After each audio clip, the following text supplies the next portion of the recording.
días, queridos amigos de Otra Mirada y NTV Info, nuevamente en un programa de mesa política, producido por ambas organizaciones. En esta oportunidad tenemos un invitado de lujo para hablar de la cuestión agraria en el Perú, que es el sociólogo Fernando Eguren, que ha dedicado su vida en realidad a este tema. Nos motiva la conversación con Fernando el artículo que publicó recientemente sobre, podríamos decir, las pretensiones del ministro de Agricultura, ¿no? Pero que, como él mismo detalla en ese artículo, toca problemas centrales del problema agrario hoy en nuestro país. Un problema, por lo demás, que ha evolucionado, ¿no? Que personas como Fernando y yo en nuestro tiempo de vida hemos visto cambiar en sus conflictos más importantes, pero que hoy vuelve a tocar las entrañas de nuestro país, ¿no? Esta oposición que se plantea entre algunos sectores que ven la industrialización de la agricultura como una salida a nuestros problemas no solo agrarios, sino nacionales, y por otra parte, la agricultura familiar, la pequeña agricultura, que es la que nos lleva la comida a la mesa y que al mismo tiempo da trabajo a millones de peruanos. Bien, estamos en este problema en un nuevo momento en que esta contradicción se aviva. Fernando, muchas gracias por estar con nosotros y como introducción, ¿qué nos podrías decir al respecto? Bueno, gracias, gracias por la invitación para esta mesa. Bueno, como tú decías, efectivamente, desde los años de la reforma agraria, el agro ha cambiado de una manera tremenda, primero por la reforma agraria, evidentemente, pero luego por todo lo que ha ocurrido después, ¿no? Para hasta encontrarnos hoy día con un agro que está, digamos, dividido siempre las divisiones tajantes son un poco arbitrarias, pero para entendernos mejor, efectivamente, hay una parte de la agricultura peruana que se desarrolla muy vinculado al mercado externo, que incorpora nuevas tecnologías y que selecciona sus cultivos y el uso de la tierra en función de los mercados externos y no necesariamente de acuerdo a las necesidades internas del mercado interno. Y por otro lado, tenemos una agricultura familiar. El término agricultura familiar es un poco también arbitrario en el sentido que encierra, digamos, personajes muy heterogéneos. Ahí tenemos desde, digamos, una agricultura comercial, pequeña, familiar, hasta el otro extremo, lo que podemos llamar una agricultura de subsistencia, cada vez en retirada, pero que también sigue siendo importante, ¿no? Y que toda la atención de los sucesivos gobiernos, por lo menos desde la época de Fujimori, si podemos hablar de alguna política de Estado agraria, tendríamos que mencionar que la única política estable que han sucedido todos los gobiernos ha sido el apoyo a la agroindustria de exportación. Pero no solamente a la exportación, ¿no? Sino es a un cierto tipo de empresa de exportación que es la gran empresa que con mucha frecuencia forma parte de corporaciones. O sea, ya no es la antigua hacienda, ni siquiera la antigua hacienda moderna, sino que son grandes corporaciones que tienen inversiones en otros rubros de la economía, en la pesca, en el financiamiento, en construcción, en minería, etcétera. Y como un sector más que le reditúa importantes ganancias está esta agroindustria exportadora, ¿no? Y este gobierno y este ministro, cuando ha sido nombrado ministro hace no mucho tiempo, a los pocos días publica un artículo en Diario Peruano en el que describe cuál va a ser sus prioridades. Y la prioridad, queda clarísimo, es apoyemos a la gran industria exportadora, agraria exportadora.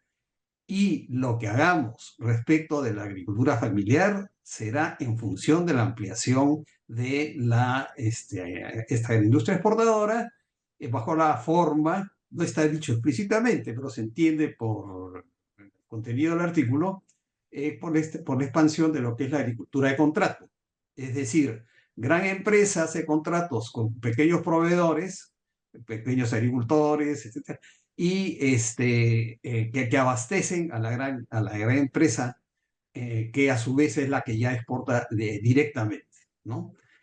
Bueno, Una ese es un cosita, poco el modelo que se está eh, consolidando. eh, sí, allí, Fernando, vemos una repetición, no sé si estoy equivocado, de lo que en la economía peruana en los últimos 30 años se ha desarrollado como modelo general, ¿no? O sea, lo que, en fin, los más jóvenes llaman extractivismo, esta idea de exportación basada en que nuestras ventajas comparativas es exportar lo que los otros no tienen, etcétera, sin pensar en lo que significa el valor agregado y las posibilidades de obtener una mayor ganancia para el país. ¿Sería esto parte de un determinado modelo? No podemos decir, creo, de desarrollo, porque en 30 años no ha desarrollado el Perú. Eh, ¿Sería la versión agraria de este modelo más general, digamos, que existe en la minería, en fin, que existe en el gas, en otros rubros de la economía peruana? Sí, pero con una acotación, porque generalmente las actividades económicas extractivas están referidas a recursos no renovables, ¿no? ¿No? Pero en el caso de la agricultura se supone que es renovable casi por definición, pero eso depende de qué tipo de agricultura.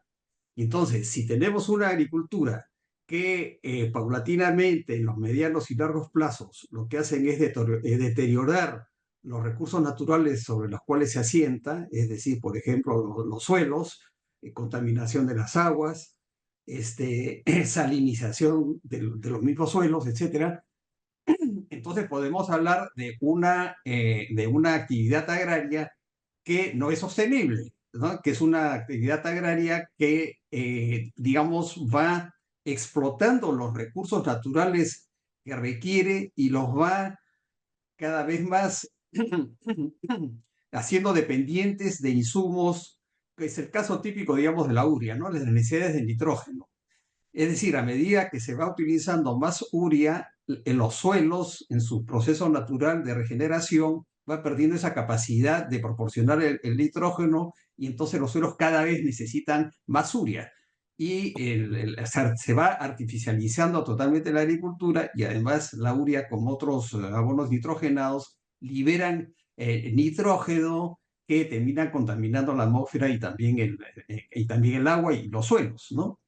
Entonces, hoy día hay una tendencia, cosa que no era antes, porque antes este tipo de agricultura industrializada era vista pues como la punta de lanza de la modernidad, de lo que podría resolver los grandes problemas del incremento de la demanda de alimentos en el mundo, pero con la elevación en las agendas internacionales y nacionales de problemas tales como el cambio climático, el deterioro de los recursos naturales, el crecimiento de la población, etcétera, etcétera, ¿no? Entonces se ha prestado mucho más atención de cuáles son las consecuencias negativas que puede tener esta agricultura industrializada.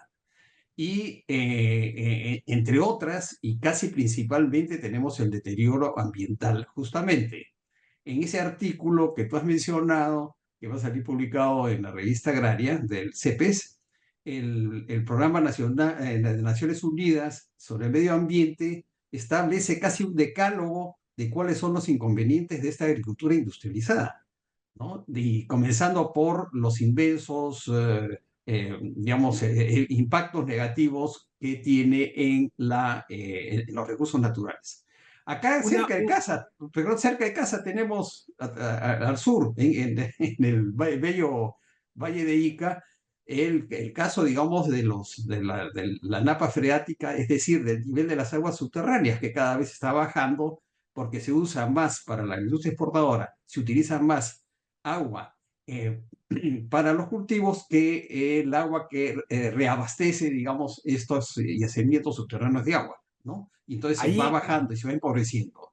ahí hay un punto, ¿no? Porque tú también hablas en tu artículo de estas grandes irrigaciones que el ministro piensa potenciar.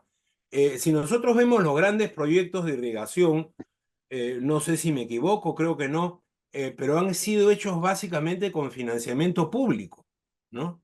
O sea, con dinero de todos los peruanos, ¿no? Ya sea directamente o a través de préstamos. El caso es que es financiamiento público de grandes irrigaciones que luego se entregan a grandes corporaciones. Esto es algo extraño, ¿no? Porque ¿cómo es que el Estado termina financiando no un negocio privado, un gran negocio privado, ¿no? Y lo vemos en Ica también, donde entiendo que se ha hasta desviado un río, ¿no? Para ver para aliviar de alguna manera la falta crónica de agua en los valles de Ica, ¿no? También entiendo con dinero principalmente público, ¿no? Entonces, aquí hay, bueno, no solo una depredación de los suelos, como tú señalabas, sino también hay un uso del dinero del Estado para fines drásticamente privados. Ni siquiera, hasta donde tenemos entendido, esas tierras se dan para pequeña o mediana agricultura, sino drásticamente casi todas para gran agricultura.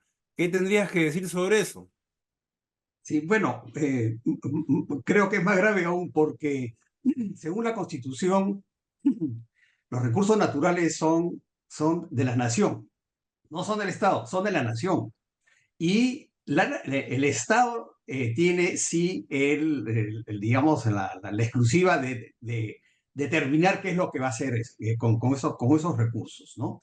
Entonces uno pensaría que tratándose del Estado y de los gobiernos que tienen como finalidad el bien común, digamos, la distribución de esas tierras, las horas de inversión digamos, que hacen posible la irrigación de centenares de miles de hectáreas, haciéndoles llegar el agua a tierras que hoy día no las tienen, deberían ser, digamos, distribuidas con mucho mayor equidad para medianos y pequeños inversionistas y agricultores y hacer una mucho mejor distribución de los activos. Pero ¿qué es lo que ocurre?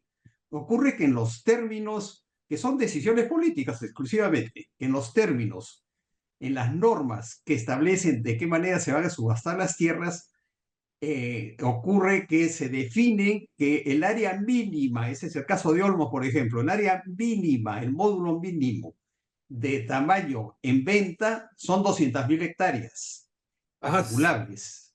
Bueno, en el caso de Olmos eran algunos lotes de 200 hectáreas, otros de 500 y otros de 1.000 hectáreas acumulables. Bueno, con el compromiso adicional que en los primeros años, una vez adquirida la tierra, tiene que dedicarse alrededor de 3 o 4 mil dólares por hectárea de inversión, ¿no? Entonces, si sumamos el costo de la tierra, que son más o menos el precio base alrededor de 4.500 dólares, más la cantidad de inversión, la cual uno se compromete, tenemos que se requieren entre 9 y 10 mil dólares por cada hectárea. Si el área mínima son 200 hectáreas, entonces solo pueden acceder a esas tierras las grandes inversionistas y corporaciones que tienen lo que se llama grandes espaldas financieras. Y el resultado, por ejemplo, en el caso de Olmos, es que sobre 36.000 hectáreas que se ganaron para tierras para ser irrigadas, más o menos más de la mitad fueron compradas por una sola empresa, que es el Grupo Gloria, ¿no? Que con esa compra se convierte el Grupo Gloria en el más grande latifundista de la costa en la historia del país, ¿no? Tiene hoy día alrededor de 100.000 hectáreas en la costa peruana que son los mejores suelos, con mejor infraestructura vial, con acceso al agua, etcétera, ¿no?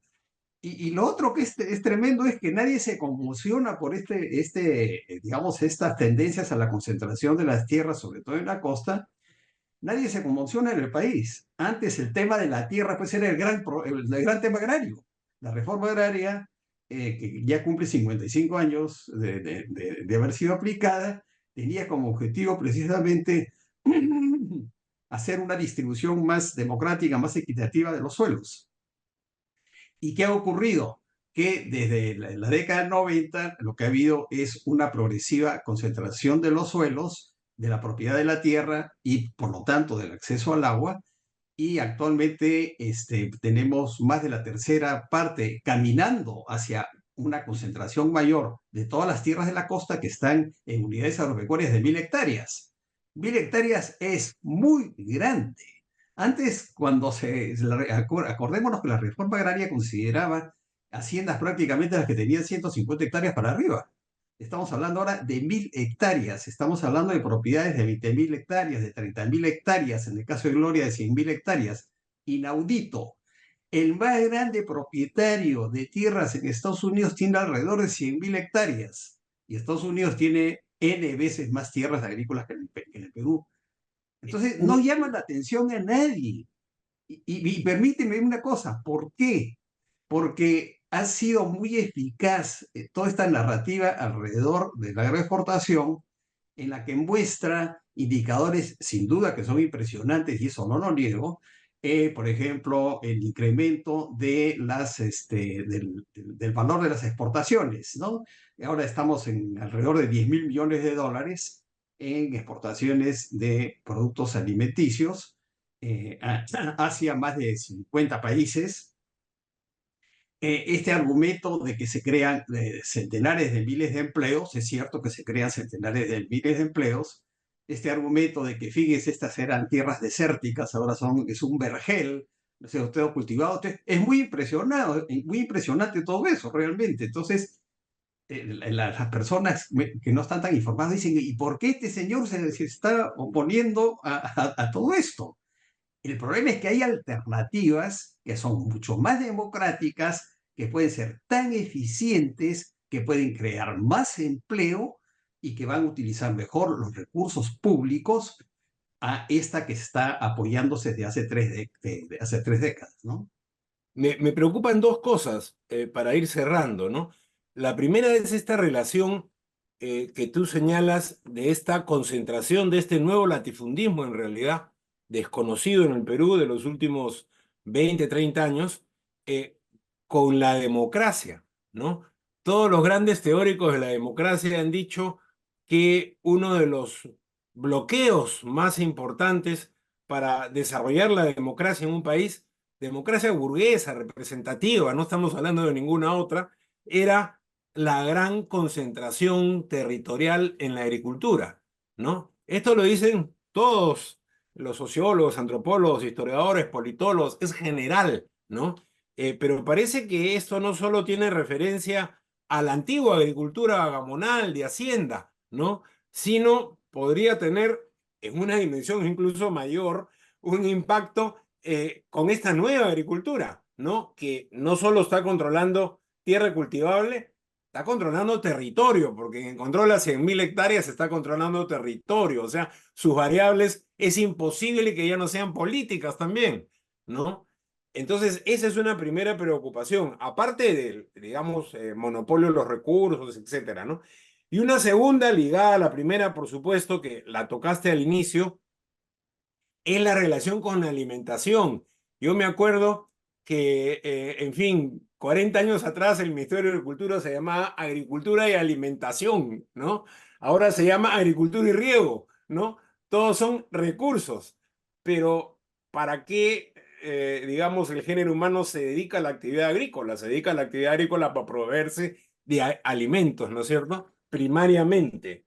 Entonces, yo creo que ese es un tema a tocar, o sea, ¿cuál es la relación entre este tipo de agricultura y la alimentación? Quizás la primera reacción de quienes la promueven es, no, exportando, nosotros vamos a también a recibir vía la importación alimentos de esta agricultura tecnológica. El tema es que seguramente serán alimentos no de la calidad de la que nos puede dar nuestra propia agricultura que se dedica familiar o pequeña que se dedica al cultivo de alimentos, ¿no? Seguramente ya serán procesados o ultraprocesados con todos los problemas que esos traen, ¿no? Entonces, me preocupan estos dos temas. la relación del latifundio con la democracia, con el bloqueo a un desarrollo democrático del Perú, uno, y dos, la cada vez menor capacidad de producción de alimentos en nuestra agricultura, ¿no?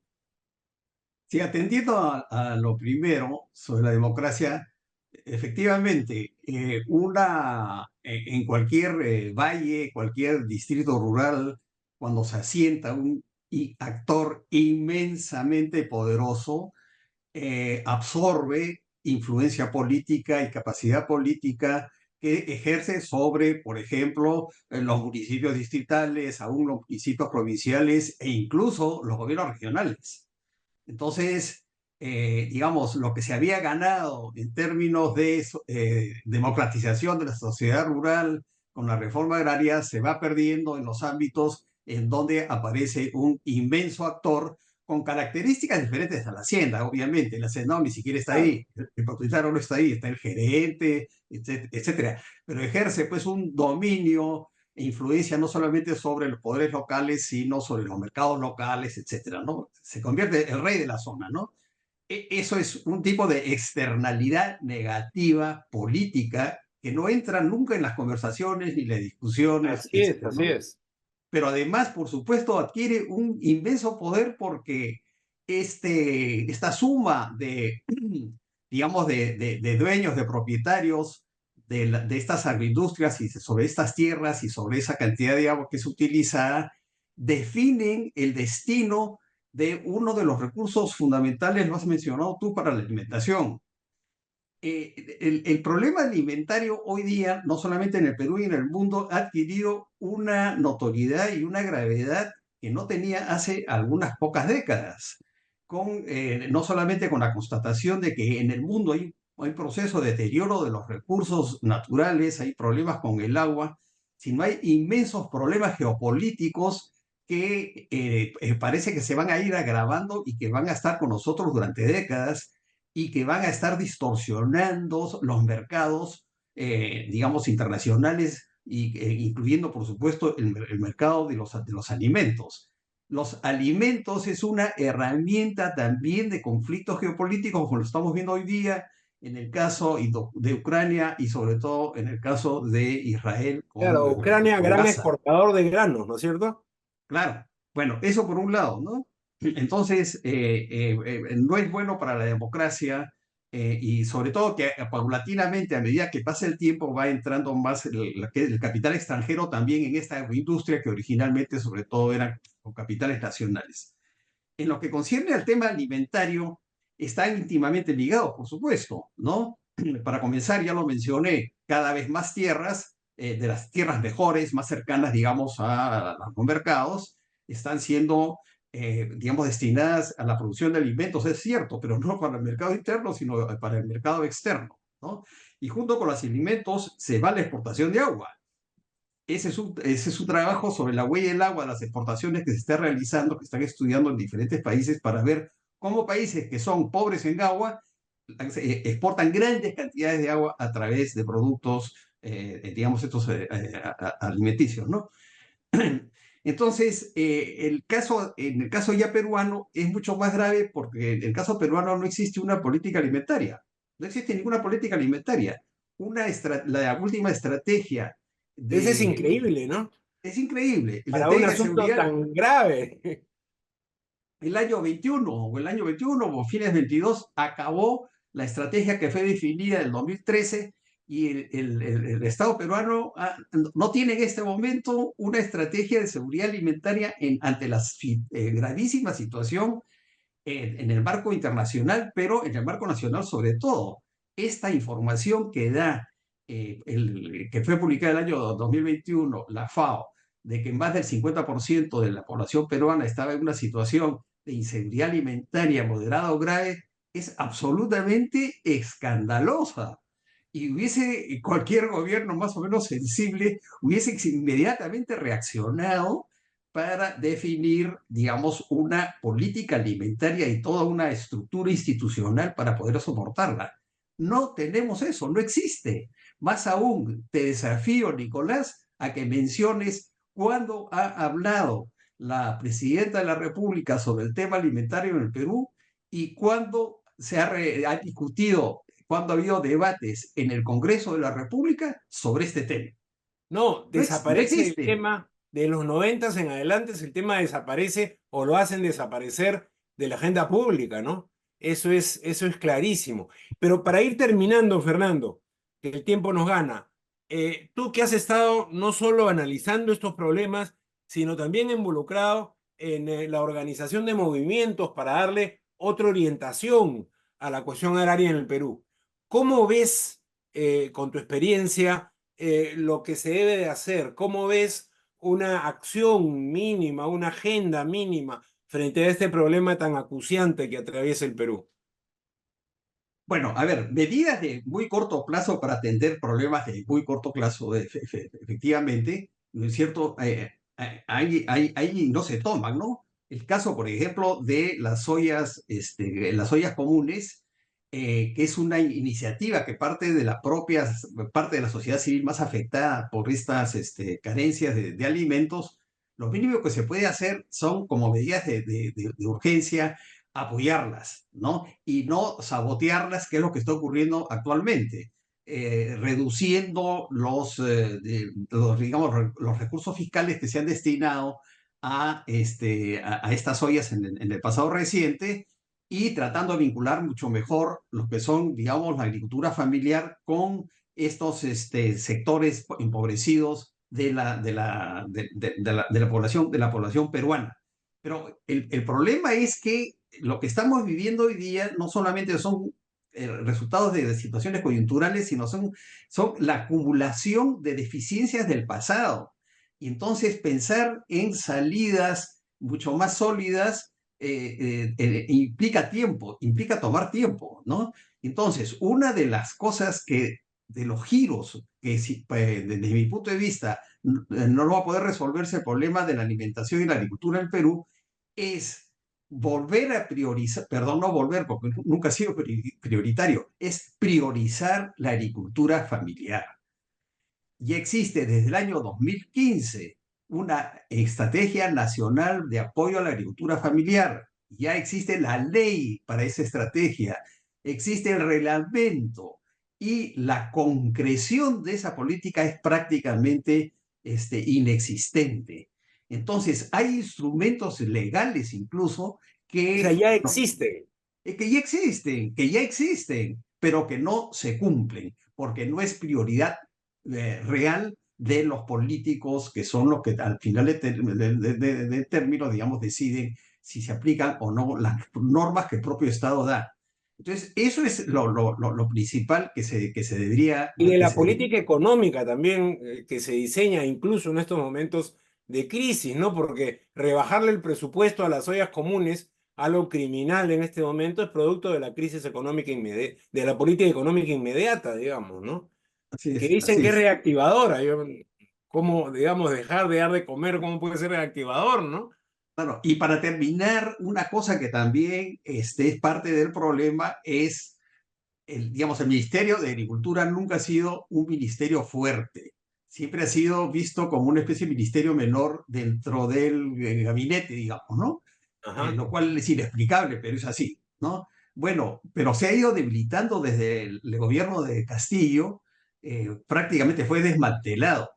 Y entonces la capacidad que tiene el Ministerio de Agricultura, que es el más cercano para afrontar estos temas de los que estamos hablando, es muy reducida. Realmente es muy reducida, y debería ser uno de los ejes de la política del nuevo ministro el tratar de fortalecerlo.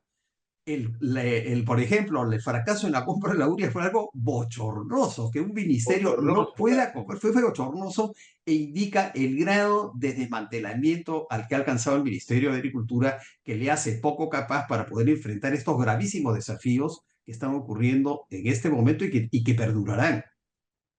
Bueno, Fernando, estamos llegando al final. Te agradecemos tu participación en esta mesa política. Creemos que ha sido muy ilustrativo para la situación de un sector clave como es el sector agrario y el mundo rural en el Perú. Esperamos tenerte pronto nuevamente con nosotros, y gracias a nombre de todo el equipo de Otra Mirada y de NTV Info. No, gracias a Muchas ustedes. gracias y buenos días. Que tengan buen día. Amigos, estaremos la próxima semana nuevamente con otro programa de Mesa Política. Muchas gracias.